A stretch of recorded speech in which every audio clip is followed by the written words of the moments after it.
Ce cas révèle ce qui pourrait être le tueur en série le plus prolifique de l'histoire de la Thaïlande. Et ce qui est encore plus dérangeant, c'est comment les schémas élaborés ont permis à ce tueur en série de continuer à faire des proies des familles endeuillées de ses victimes.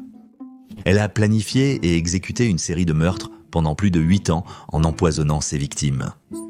Manipuler les circonstances pour faire ressembler leur mort à des insuffisances cardiaques naturelles, s'assurant ainsi que leur famille ne soupçonnerait pas un acte criminel. Son mobile était centré autour du gain financier, héritant soit des biens de ses victimes, ou profitant de leurs dettes, faisant tout cela sous le prétexte d'offrir de les aider à régler leurs dettes ou à poursuivre des opportunités financières lucratives qu'elle leur proposerait. Nous commençons vers 10 ou 11 heures du matin. Une femme descendait vers la rive du fleuve pour relâcher des poissons, une pratique populaire connue sous le nom de plot à plat. On croit que cela apporte du mérite et un bon karma. Mais alors, soudainement, elle s'est évanouie et s'est effondrée au sol. Des passants se sont vite réunis pour porter secours, trouvant la femme inanimée. Les services d'urgence ont été appelés sans délai. Lorsque les ambulanciers sont arrivés et ont tenté de la réanimer avec un massage cardiaque, la femme était déjà décédée. L'équipe médicale soupçonnait une défaillance cardiaque et pulmonaire, probablement un accident comme cause de la mort. La femme identifiée est mademoiselle Siripong Kawang, surnommée Koi. Elle était une femme d'affaires prospère de 32 ans de la province de Kanchaburi. Cependant, ses parents pensaient que la mort mystérieuse de Koi était plus qu'il n'y paraissait. Elle était en bonne santé. De plus, plusieurs des affaires de Siripong, y compris de l'argent liquide d'une valeur d'environ 1402 téléphones, un iPhone 14 Pro Max et un Oppo, son sac à main et sa voiture ont été trouvés manquants, suscitant des soupçons sérieux sur les circonstances entourant sa mort. À l'insistance de ses parents, les autorités ont examiné de plus près la mort de Koi. En examinant les images de la télévision en circuit fermé de la zone, il était évident que Koi était arrivé à la rivière avec son ami Ham Sarawat, également connu sous le nom de Ham. Les deux femmes étaient venues relâcher des poissons dans la rivière. Initialement, elles se promenaient ensemble, mais elles se sont vite séparées. Koi a poursuivi vers la rivière, mais à un moment donné, Ham a franchi la route. Vous pouvez voir Ham debout ici, regardant simplement la direction de la rivière. Ham semblait chercher quelque chose.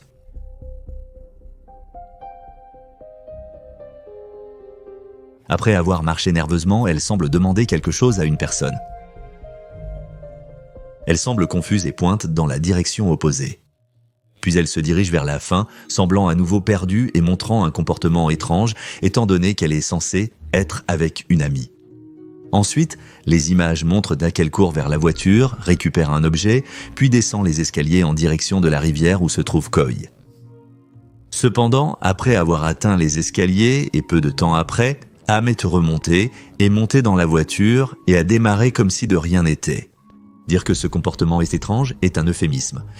Selon la famille de Koi, elle et Ham avaient prévu de relâcher les poissons ensemble. Alors pourquoi Ham a-t-elle quitté quand Koi s'est effondré ? Pourquoi n'a-t-elle pas aidé son amie ? Pourquoi n'est-elle pas restée pour aider ? Je suis sûr que cette pensée et bien d'autres traversaient leur esprit. La voiture de Koi a été retrouvée par la police chez une connaissance de Ham. Selon les images de la télévision en circuit fermé, Koi a conduit la voiture jusqu'à chez Ham et de là, Ham a conduit les deux jusqu'à la rive du fleuve. Cependant, d'autres biens de Koi, dont son argent, ses téléphones et son sac à main, restent introuvables. Interrogé par la police, Ham a nié dans un premier temps s'être rendu à la rivière ce jour-là. Cependant, lorsqu'elle a été confrontée aux preuves de vidéosurveillance, sa mémoire semble être revenue et elle a admis qu'elle était là. Ham a expliqué qu'elle avait quitté les lieux parce qu'elle avait des affaires urgentes à régler. Elle a prétendu qu'elle pensait que Ko se sentait mal et voyant que de nombreuses personnes l'aidaient, elle a simplement supposé que son ami allait bien. Quant aux affaires de Ko, il a été révélé plus tard qu'Ham avait envoyé les objets manquants de Ko à l'un de ses propres amis, le colis ayant été envoyé le 19 avril. Parmi eux se trouvaient le sac à main, le téléphone Oppo et le portefeuille de Koi. Le reste n'a pas été trouvé. Qu'en pensez-vous ? Croyez-vous en elle ? Eh bien, presque personne ne l'a fait, surtout monsieur Rapé Chaman Roya. Il jouerait un rôle essentiel dans la mise au jour de la vérité derrière les actions d'Ham. Dès qu'il a examiné les images de la vidéosurveillance, il a su que quelque chose n'allait pas. Mais même lui n'aurait pas pu anticiper l'ampleur totale de ce qu'ils allaient découvrir. Siam était bien responsable de la mort de Khoa, comment l'a-t-elle fait? La méthode la plus plausible était l'empoisonnement. Toutefois, le rapport toxicologique initial n'a révélé aucun signe d'empoisonnement chez Khoi. La mort mystérieuse de Khoi a dominé les actualités, captivant l'attention généralisée. Bientôt, les téléphones des stations de nouvelles et des postes de police ont commencé à sonner incessamment. Des rapports sont arrivés de personnes affirmant que leurs amis et les membres de leur famille connaissaient Tam et étaient également morts dans des circonstances mystérieuses similaires après l'avoir rencontré.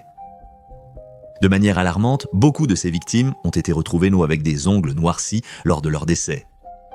Il y avait au moins 15 victimes de ce type entre 2020 et 2023. Oui, au moins 15 en l'espace de 3 ans. Si elle était vraiment responsable de ces crimes, comment a-t-elle réussi à accumuler autant de victimes et à rester sous le radar aussi longtemps? Am a été arrêté le 23 avril 2023 et la nouvelle s'est rapidement propagée. Les gens spéculaient sur toutes ces victimes potentielles. Et puis, une autre femme est venue forward et elle aurait prêté à Am 250 000 $, soit environ 7 300 $. Elle a déclaré à la police avoir ressenti une oppression thoracique et un engourdissement des mains. Elle avait pris une pilule donnée par Am lors d'une rencontre dans un centre commercial à Kancharaburi. Heureusement, elle a été rapidement amenée à l'hôpital et est à présent hors de danger.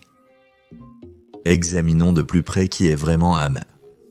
Au moment de son arrestation, Am avait 36 ans. Son ex-mari Vitun Rangasuvappan était un officier de police.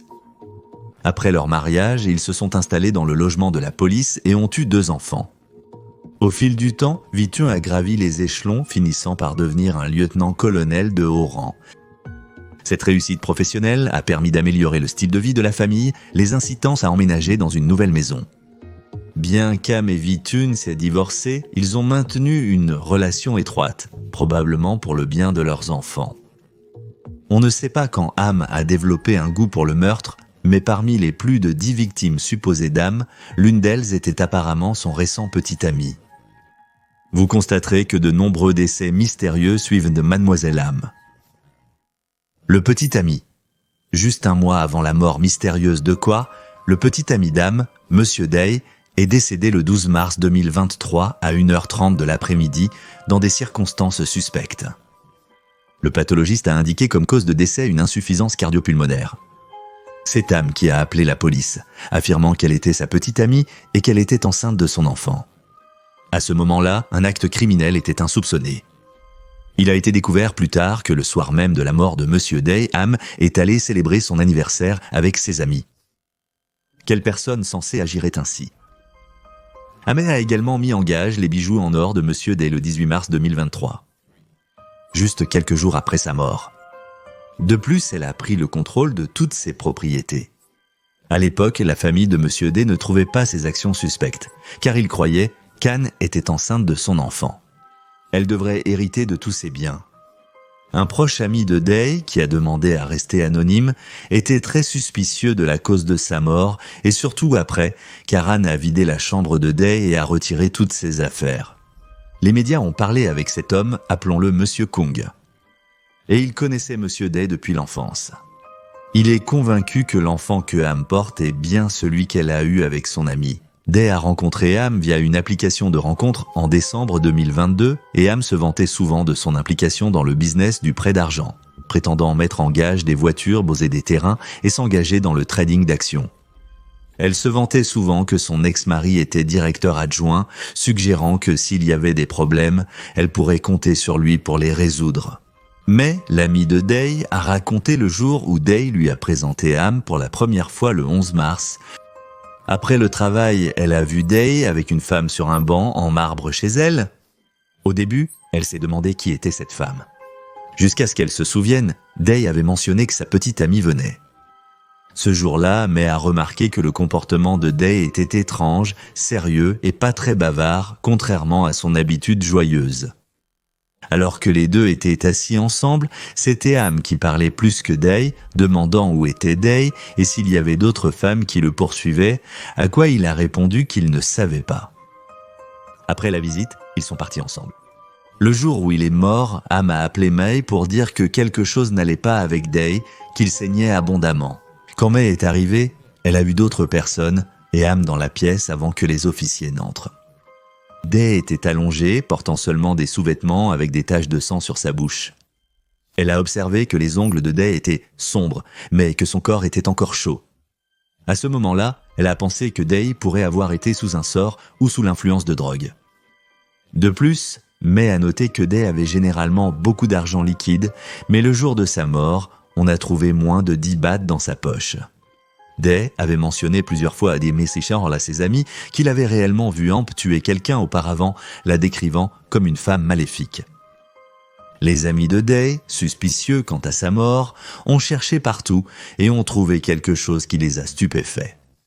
C'était une bouteille avec une étiquette marquée 1680, soit du cyanure de potassium. Le cyanure est un composé extrêmement toxique qui peut provoquer la mort en quelques minutes après l'exposition, ce qui en fait l'une des substances les plus létales connues. Il est inodore et insipide, ce qui lui permet de passer inaperçu dans la nourriture ou la boisson, rendant les victimes inconscientes de sa présence jusqu'à ce qu'il soit trop tard. L'apparition rapide des symptômes, y compris des difficultés respiratoires, de la confusion et une perte de conscience, peut entraîner la mortalité en aussi peu que 15 minutes, selon la dose et la voie d'exposition. Des tests spéciaux, tels que l'analyse d'échantillons de sang et de tissu pour les ions cyanure ou ses métabolites, sont souvent nécessaires pour confirmer sa présence, ce qui complique l'enquête sur les morts suspectes. En Thaïlande, le cyanure est principalement utilisé dans l'exploitation minière pour l'extraction de l'or et de l'argent à travers un processus appelé cyanuration. De plus, le cyanure est utilisé dans l'électroplaquage pour recouvrir les métaux d'or ou d'argent. Malgré une réglementation, les composés de cyanure sont encore utilisés dans certains pesticides et fumigants. L'équipe médico-légale a pu identifier du cyanure dans un véhicule partagé qu'Am conduisait avec son ex-mari. Ensuite, ils ont perquisitionné la maison de son ex-mari où ils ont trouvé beaucoup de médicaments non étiquetés et de capsules vides. Son ex-mari a affirmé qu'il n'avait aucune idée que ces substances le traînaient simplement. Des découvertes similaires ont été faites chez sa mère. Ces substances ont toutes été confirmées comme étant du cyanure. En mai 2023, à la station de police de Bandpong dans la province de Ratchaburi, le rapport d'autopsie pour Nong Khoi est arrivé. Le rapport a confirmé la présence de cyanure dans le corps de Khoi. J'ai refusé de parler davantage à la police au sujet du décès de Khoi. Lors de son arrestation, Am a affirmé que Khoi voulait prendre des drogues mélangées à du cyanure et qu'elle ne faisait que répondre à sa demande.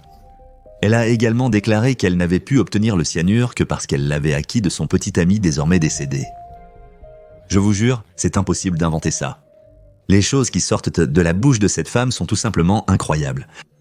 Je ne suis pas sûr de savoir combien elle pense que le monde entier est stupide, se faire attraper la main dans le sac et toujours blâmer quelqu'un, puis la simple coïncidence que tout le monde autour d'elle meurt simplement du cyanure, comme si c'était la chose la plus abondante sur cette planète.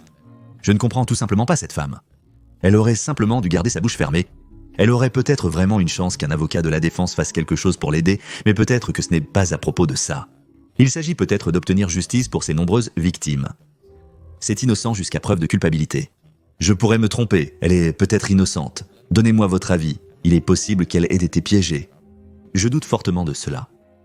La police a examiné tous les victimes et a tracé les connexions, révélant que chacun d'eux était lié à Am d'une certaine manière, principalement à travers des liens financiers. Mais ce qui est vraiment incroyable pour moi, c'est qu'un grand nombre des victimes étaient en fait des policiers.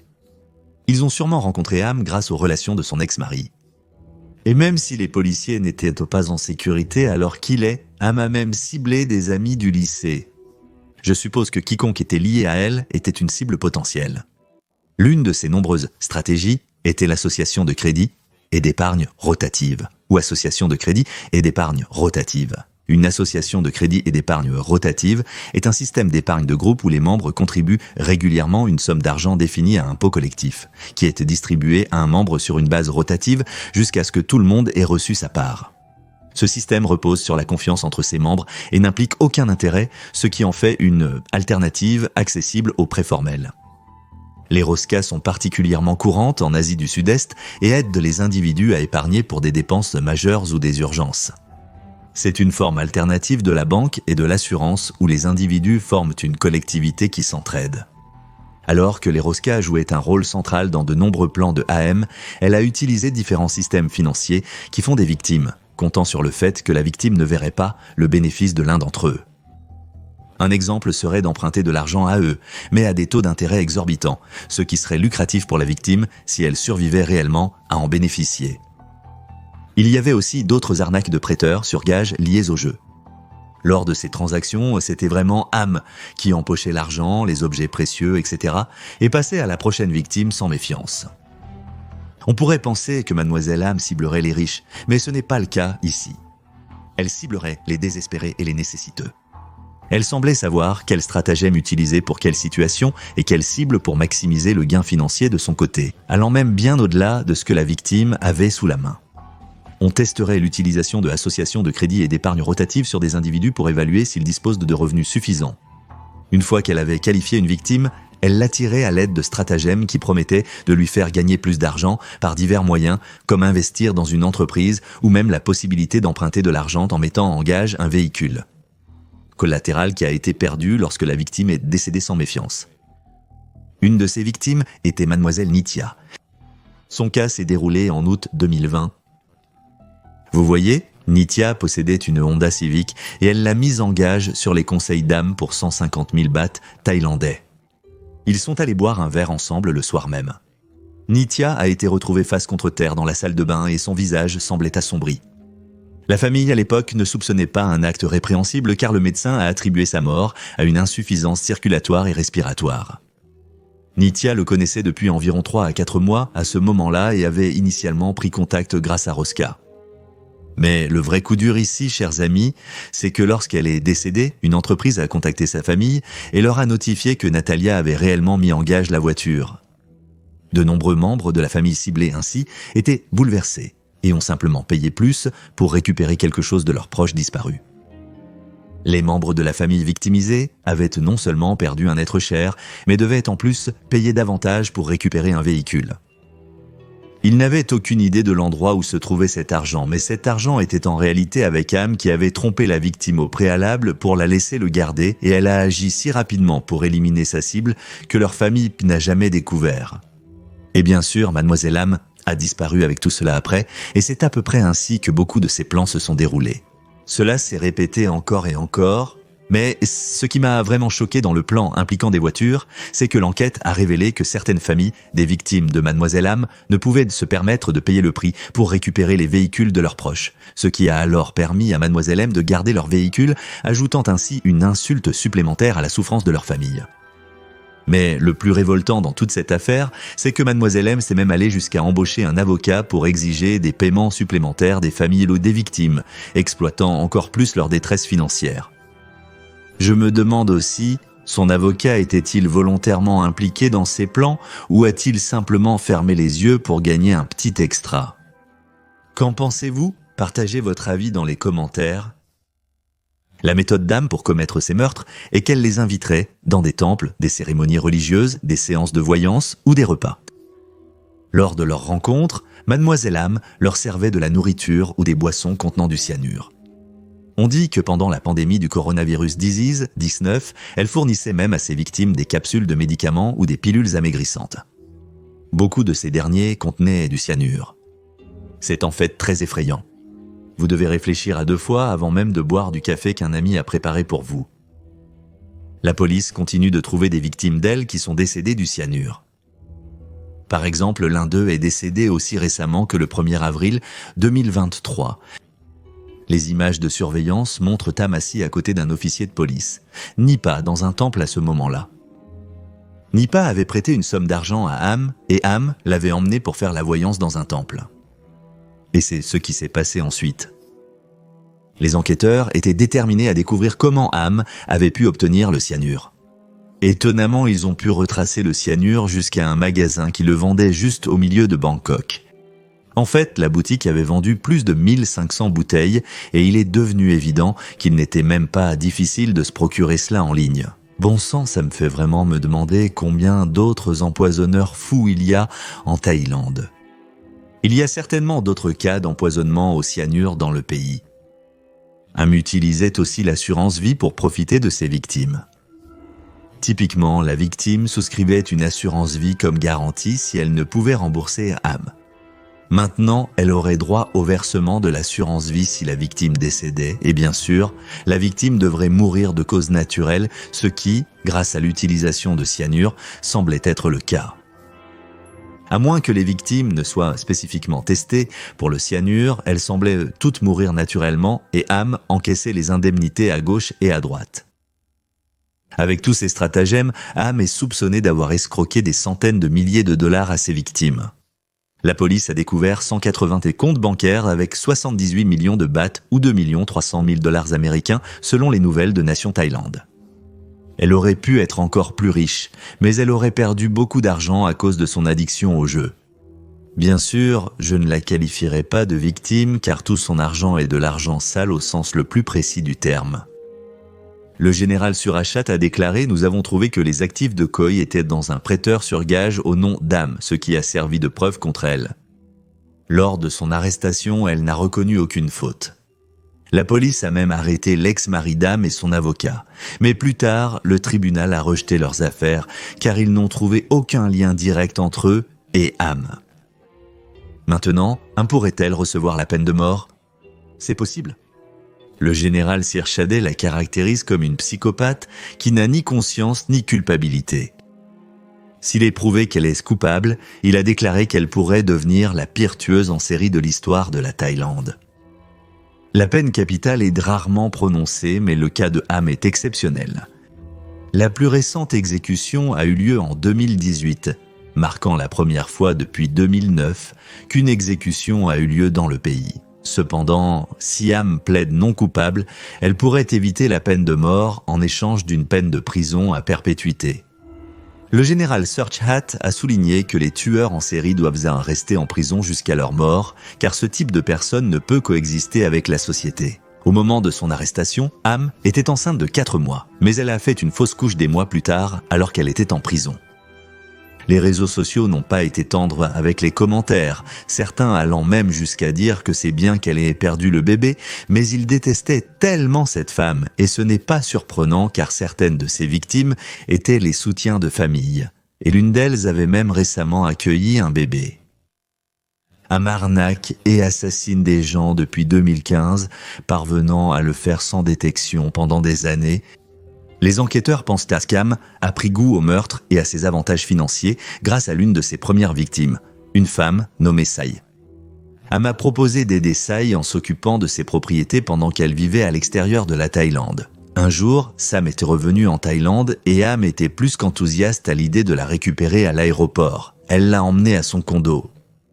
Le lendemain, Sai a été retrouvée morte. Par la suite, Am a pris la maison de Sai et l'a vendue. Par la suite, Am a vendu la maison de Sai et a empoché l'argent. Les recherches indiquent que les meurtrières cherchent souvent à tirer des avantages de relations proches, tandis que les auteurs masculins sont motivés par des facteurs liés à la violence ou à des désirs sombres.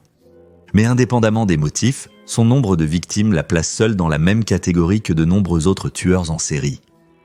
Alors mes amis, la prochaine fois que vous rencontrez quelqu'un, surtout en Thaïlande, vous feriez mieux d'être prudent. Vérifiez bien la composition de ce que vous vous apprêtez à manger ou boire.